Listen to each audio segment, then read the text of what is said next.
The Galactic Council's emergency session had been called with unprecedented urgency. For the first time in 3,000 years, every major species had unanimously agreed on a single resolution. Council Prime Zerthak read the decree with visible relief as representatives from 47 civilizations nodded in solemn agreement.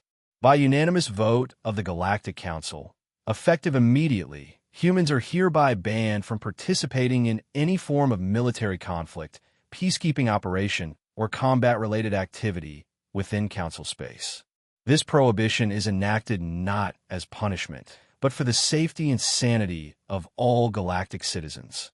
Ambassador Sarah Chun sat quietly in the human delegation section, maintaining a polite smile throughout the proceedings.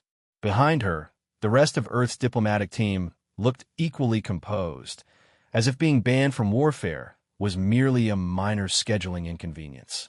Furthermore, Zerthak continued, his tentacles trembling slightly.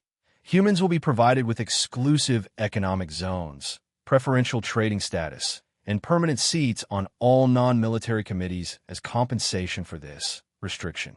The motion had originated after the Proxima incident, when a single human peacekeeping unit had accidentally ended a 3-century war in 4 hours. What should have been a routine mediation mission had turned into a masterclass in psychological warfare that left both sides begging for peace. They convinced the Draconian Empire to surrender, reported General Velnax during the preliminary hearings, by making them a cake. A cake with little frosting soldiers. The Draconians have never surrendered to anything, and they capitulated to baked goods. That had been concerning, but not unprecedented. The real panic began when the reports started flooding in from other human peacekeeping missions. The trade dispute on Kepler Station resolved when humans convinced both sides they were actually best friends who had forgotten about their friendship.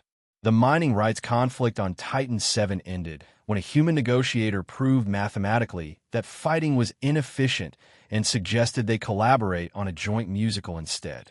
The humans don't fight wars, Dr. Clixera had explained to the emergency committee, her voice shaking. They just talk to people until the wars stop wanting to exist. It's unnatural.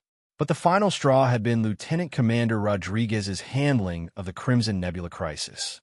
When faced with the galaxy's most notorious pirate fleet holding an entire system hostage, Rodriguez had broadcast a single transmission that ended with every pirate voluntarily turning themselves in and asking for job placement assistance. What did she say to them? Council Prime Zerthak had demanded. She convinced them that piracy was just poorly organized entrepreneurship, the intelligence report had stated, and offered to help them write business plans for legitimate enterprises.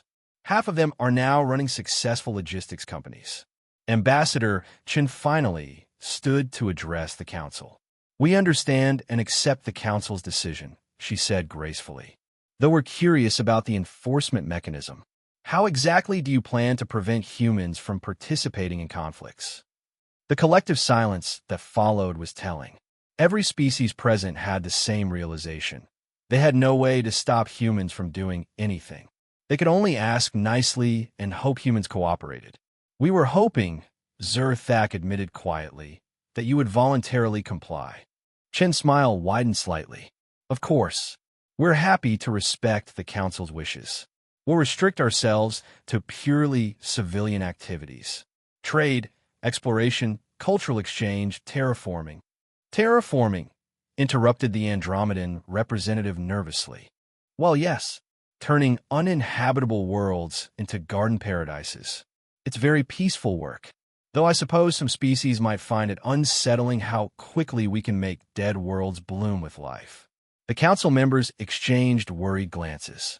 If humans could end wars with cake and turn pirates into entrepreneurs, what could they do to entire planets? Perhaps, suggested Chen helpfully, we should establish some guidelines for acceptable civilian activities. We wouldn't want to accidentally make the galaxy too peaceful and prosperous. As the session adjourned, one fact became clear to everyone present. Banning humans from combat hadn't made the galaxy safer. It had just ensured that when humans inevitably fixed everyone's problems, they'd do it in ways that were somehow even more terrifying than warfare.